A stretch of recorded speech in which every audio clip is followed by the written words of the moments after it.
I'm Dr. Wickline, and I'm here with recently acquired Mako robotic interactive arms device.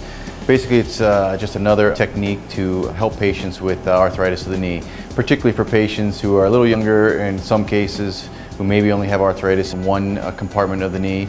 Although I do find patients who are older that meet their appropriate qualifications as well.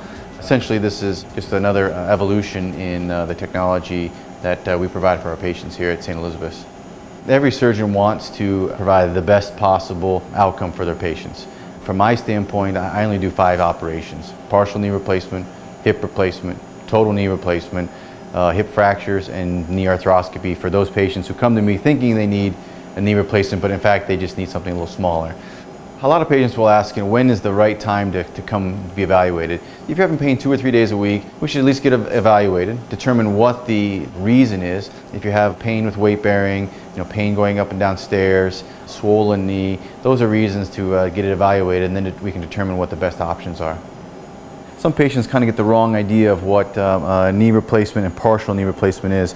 So knee replacement, I definitely have to make a larger incision to get these parts in. You can see it covers the whole part of the femur versus a partial knee replacement that only covers one portion. So if you look at the partial knee replacement, the kneecap stays right where it needs to be. You make a cut here to the side, and this is it. This is the partial replacement in place. So you can make an incision like this versus a larger incision.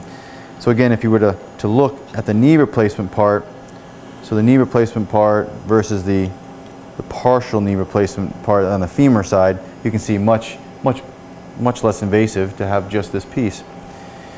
On the tibial side, it's the same thing.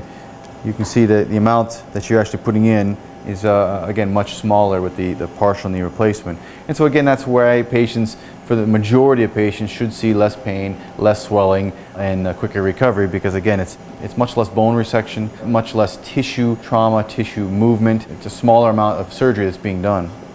As this process starts, the patient comes to me, has an arthritic inside part of the knee, medial compartment we call that. So we've determined that this patient needs a partial knee replacement on the inside. So we send the patient to get a CAT scan, a CT scan, and that creates a bony image of the knee. And from that image, we start with a basic premise that, say, the patient needs a size 4 femur and a size 5 tibia, shall we say. And then we come to the operating room. We'll put computer pins into the bone that then send information back and forth. I move the knee through a range of motion. I then test the ligaments to tell the robotic software where the knee is tight, where it's loose. Then we map the knee, showing the robotic software where the knee is in space. And then we create a customized template of what we're going to do for that specific patient. So once you've made the operative plan, you've committed to exactly where you want the components for that specific patient, you bring the arm into the field. You again verify that everything is in the appropriate alignment the way you want it to. Again, you got a small incision here, so you're just working through a small window to do this work. And then at that point, the robotic software and myself perform the bone resection.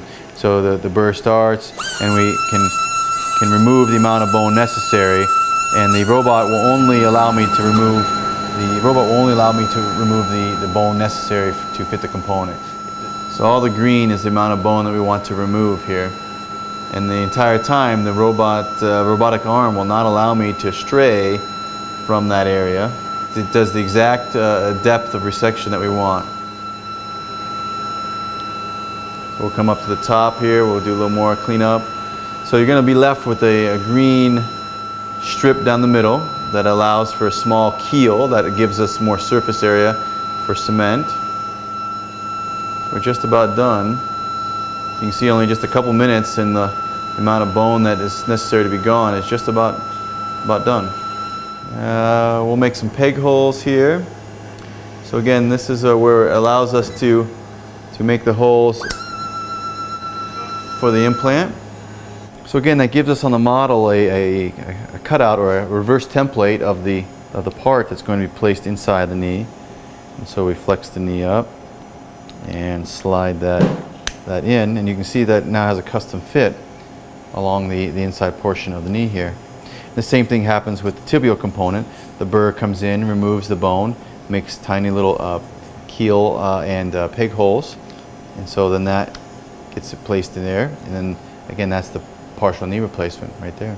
The bottom line is, if you're having knee pain or hip pain, let's make it very clear, this is elective surgery. This is something that really should be used for patients who do have pain 4, 5, 6 days a week. We're happy to see you in the office. My office is right here in Middle Settlement Road, Genesee Orthopedics. We have a dedicated team, both preoperatively, intraoperatively, and postoperatively, to help you get through this. We offer the technology that many places in the state just don't offer. And again, we offer them here in Utica, New York. Patients actually come here rather than the opposite, which is leave town to go somewhere else. I found the thing that I happen to be exceptionally good at, and I found it early on in life. Some guys, they find 2 or 3 jobs before they find that thing that they were destined to do. And I'm very fortunate. I really love doing this, and that's really why I've kind of honed it down to just a few procedures, because this is what I'm exceptionally good at.